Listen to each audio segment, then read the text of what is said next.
O senhor acredita que os ministros do Supremo Superior Tribunal Militar irão cassar a patente do presidente Bolsonaro, coronel? Pois é, o presidente Bolsonaro está num pacote, né? Interessante que eu vi a representação, eu abri até agora porque elas são muito similares, né? As representações do procurador-geral, né? da Justiça Militar, o senhor Clauro Roberto de Bortoli, e o procurador-geral, ele faz uma representação que será analisada agora. Já foram sorteados, inclusive, quem são os relatores e os revisores de cada um dos processos. Por coincidência, o relator do processo do presidente Bolsonaro é um brigadeiro piloto de caça, e é interessante que ele foi, inclusive, aluno, se eu não me engano, do tenente-coronel Kaufmann, que tem feito um trabalho na área de filosofia e tem feito ótimos comentários sobre essa situação. E o próprio Kaufmann falou uma coisa importante. E eu vou pegar o último parágrafo aqui da representação, porque olha só o que está escrito aqui, que o senhor Clauro Roberto de Bortoli escreveu. Ele diz o seguinte: pelo exposto, em razão da condenação criminal imposta pelo Supremo Tribunal Federal, pela prática das condutas acima destacadas, ele coloca vários trechos lá do julgamento, né, na peça, mas ele diz o seguinte: o que se espera de um oficial representa a esse colendo tribunal para que, com fulcro nos incisos 6º e 7º do 3º do artigo 142 da Constituição da República, declare o general de Exército reformado Augusto Heleno Ribeiro Pereira indigno para o oficialato e, por conseguinte, condene-o à perda do posto e da patente. Olha, eu vou te dizer uma coisa. Esse tribunal, como nós sabemos, ele é constituído de 5 civis e 10 militares. Desses 5 civis, a gente já sabe que existe a presidente, que não pode ser relator, inclusive não vota, só vota em caso de um desempate de Minerva. Então, com isso, a gente passa a ter dos 15, 14 votos. Bom, desses 14 votos, sobra ainda uma jovem, né, senhora, uma young lady, né, que foi colocada agora no STM pelo Lula, é alguém que não tem bagagem cultural, profissional, na área da justiça militar, mas foi colocada ali, é uma ativista, inclusive tem algumas questões aí do careca do INSS, tem algumas implicações com ela que vieram, que não sabemos ainda o que é verdade ou não, mas o fato que é uma ativista jovem, que foi colocada lá sem o devido conhecimento, né, aquilo que a gente chama do notório saber jurídico na área da justiça militar, nenhum, mas foi colocada ali. E é relatora, inclusive, de um dos casos, e é revisora de outro. Então, é um voto que a gente tem que se preocupar. Temos o do Joseli, que é o Joseli, o brigadeiro Joseli, nós sabemos como ele foi mantido no Palácio do Planalto, era um coronel, ele estava adido lá na Argentina, o Lula foi numa viagem, se conheceram e ficaram amigos ali e tal, foi trazido para controlar os voos do Palácio do Planalto, era piloto também, se escalava na época, etc., mas foi permanecendo, foi promovido a general de brigada, né, que é o brigadeiro, depois a major brigadeiro, foi ficando, chegou a 4 estrelas e chegou a presidir, agora é o vice-presidente. Ele é um voto que a gente tem uma certa dúvida, né? Eu não sei exatamente como será o voto dele. Então nós temos esses 2 votos.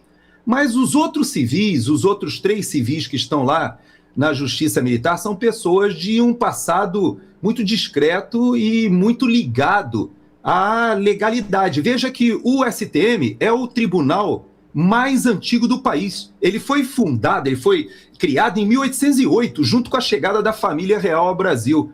É a corte mais antiga do país. E eles tinham um procedimento muito, mas muito low profile. Ninguém sabia, ninguém sabe até agora que a gente começa a ver quem são os ministros do STM. 2, inclusive, por coincidência, são da minha turma. Eu me formei com eles, o general Davi e o general Lância, que inclusive o Lância eu vi que ele acha que é relator de um e é revisor de outro. O Davi eu não vi no sorteio ali, talvez não tenha sido sorteado. Mas todos eles terão que votar e terão que dizer e decidir isso daqui, olha.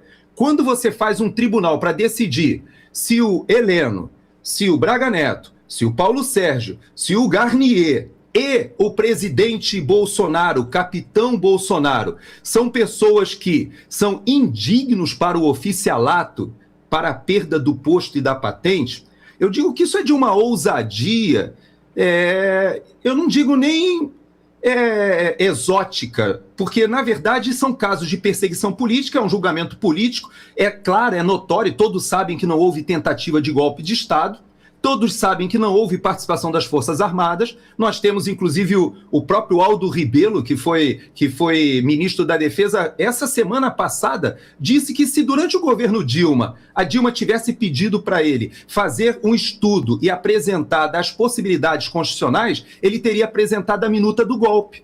Essa tal da minuta do golpe que foi tratada e que eu, inclusive, na Jovem Pan, falei detalhadamente de todas as possibilidades constitucionais, ou dentro das 4 linhas, como o Bolsonaro costumava dizer, isso que foi tratado como minuta do golpe, na verdade, eram os estudos de situação que foram feitas à luz da Constituição, das saídas que havia ou que à disposição, e que a Dilma, na época, chegou a consultar o comandante do Exército. O general Vilas Boas disse que não era uma boa linha de ação, assim como o Bolsonaro também foi tratado esse tema e os comandantes discutiram dizendo, olha, a repercussão de um pedido de impugnação pode levar o Supremo Tribunal Federal a se rebelar.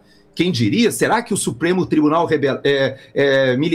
o TSE, ele aceitaria ter o Alexandre de Moraes como presidente arrolado nesse pedido de impugnação? E qual seria a reação dele? Será que isso não vai causar uma convulsão social? Será que não é melhor convocar o Conselho da República, o Conselho de Defesa, como o Temer fez quando fez a interferência no Rio de Janeiro na segurança pública? Ouvir o Congresso Nacional? Quem é que assume a presidência a partir do dia 1º de janeiro pela Constituição seria o presidente da Câmara, na época o Arthur Lira. Será que ele topa fazer uma investigação a sério do que aconteceu nas eleições e convocar novas eleições? Será que ele topa ou ele vai simplesmente referendar a diplomação que foi feita no dia 12 de dezembro? Tudo isso foi discutido. E o presidente Bolsonaro tomou a sábia decisão à época de que não tinha base, sustentação política para nenhuma outra ação e foi embora.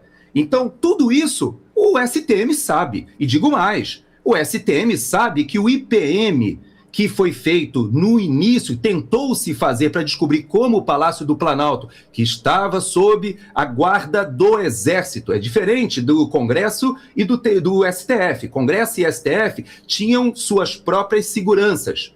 Agora, o Palácio do Planalto estava na mão do Comando Militar do Planalto, tinha o Batalhão da Guarda Presidencial, e nesse dia, por que estavam ali aqueles soldados de culote e bota como se fosse um domingo qualquer do RCG, do Batalhão do Dragões da Independência, tirando um serviço como se fosse um final de semana normal qualquer? E todos os informes de inteligência que foram passados, por que o general Penteado, que era um general da ativa, que estava dentro do Palácio do Planalto naquele dia da invasão, ou seja, perante as Forças Armadas, o general Penteado era a maior autoridade presente, não era o G. Dias. Durante o período de um inquérito policial militar, quem responderia por crimes militares ali seria o general de divisão da reserva, Gonçalves Dias, mas seria o general de divisão da ativa, general Penteado, que sabia do que estava acontecendo, tanto que na CPI do Distrito Federal ele disse que o general Gonçalves Dias recebeu as informações em tempo oportuno e hábil e não acionou o Batalhão da Guarda Presidencial. Por que eles deixaram aquilo acontecer? Mais ainda, por que o Flávio Dino estava no Ministério da Justiça com pelotões da Força Nacional armados, equipados para controle de distúrbio, ou seja, com capacete, escudos, munição não letal, e ele não os utilizou, sabendo que o Palácio do Planalto... não, mas tudo bem. Ele poderia dizer, não, mas eu não posso interferir na guarda ali do Congresso ou do STF, mas o Palácio Presidencial, cara pálida, o Palácio Presidencial é do seu próprio poder executivo. Será que custava, do lado ali, você que falou algumas vezes com o G. Dias durante o dia, de você reforçar a guarda ali e evitar aquela invasão, já que os manifestantes estavam vindo pacificamente escoltados lá do acampamento, pela esplanada dos ministérios, e você já sabia, porque você falou com o G. Dias antes, que o Palácio do Planalto já tinha sido invadido por pessoas que não vieram pela esplanada dos ministérios, não foram revistadas ali na altura da rodoviária. Então essa dinâmica, Borgo, o STM, se quiser, se desejar, ele pode dizer o seguinte, olha, nós temos dúvidas aqui em relação a alguns aspectos, porque o inquérito policial militar, ele foi avocado pelo ministro Alexandre de Moraes e foi interrompido. Nós não tivemos...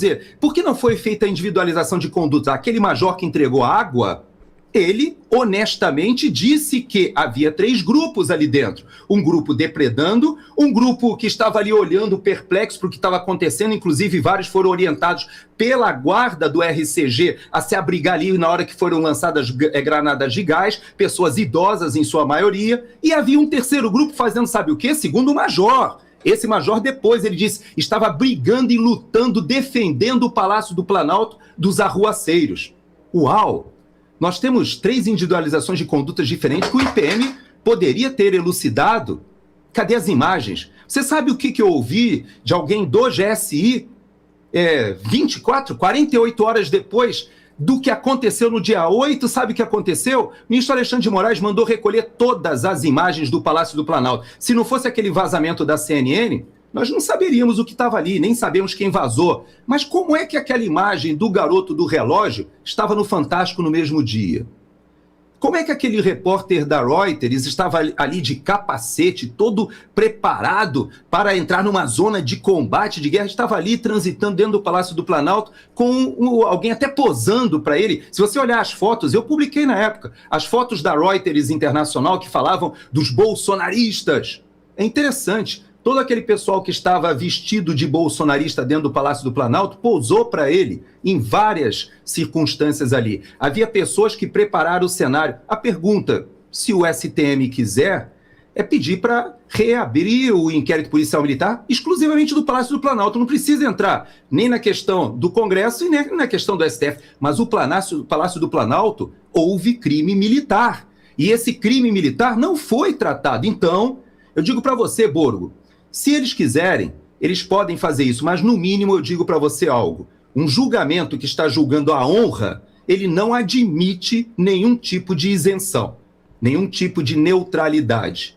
Ou você vai dizer que o Heleno, ele é um homem desonrado, ou seja, você vai dizer para o Heleno, para o Braga Neto, para o Paulo Sérgio, para o Garnier e para o ex-presidente Bolsonaro, capitão do Exército, um capitão do Exército que foi para a reserva para se candidatar, etc., mas que já tinha o tempo de serviço, de estabilidade, por isso que ele recebe parte dos seus proventos do Exército. Não é só uma questão financeira. Você lembra que quando o presidente Bolsonaro viajava, ele ficava normalmente em hotéis de trânsito das Forças Armadas, em especial do Exército, em quartos que tem uma cama, um lençol, um local super simples, e ele fazia questão de, em vez de ir para os hotéis, ir para os hotéis de trânsito do Exército. Sabe por quê? Para um attachment, para uma aderência afetiva, porque ele se sentia bem no meio militar. E agora eu pergunto, esses oficiais generais, eles vão dizer para o presidente Bolsonaro que ele não é digno do oficialato?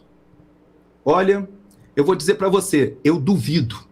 E muita gente tem dito que eu vou queimar minha língua, mas eu duvido. Não só porque eu conheço o Davi e o Lance, que são da minha turma, não só porque o relator do Bolsonaro ali é um piloto de caça que foi aluno lá do Kaufmann, não. Mas é porque até os civis, os 3 civis que não estão entre essas duas, essa senhora, né, que é a presidente, e essa moça que foi recém-indicada, até os civis sabem que esse julgamento foi um julgamento político e que há um exotismo. E digo para você, fechando o meu comentário, logo na abertura das palavras do procurador, ele diz o seguinte, olha só o que é interessante quando ele bota da introdução. Ele diz o seguinte, que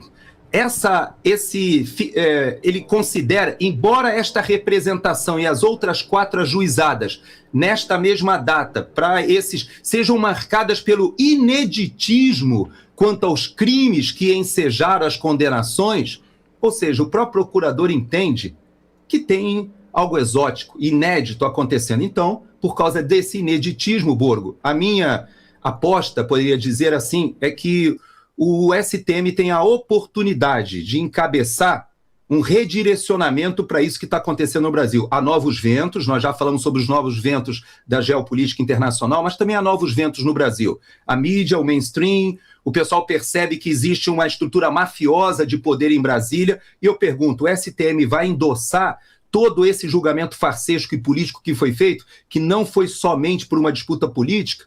Vai endossar que nós temos mais de 2.000 presos políticos no Brasil hoje, de pessoas inocentes que foram colocadas ali como marisco entre o mar e o rochedo e hoje estão sofrendo? Eu acho que não. eu quero crer que nós teremos o início, talvez, de restaurar a verdade nesse processo com uma atitude honrada e digna dos companheiros que estão ali no Supremo Tribunal Militar, civis e militares.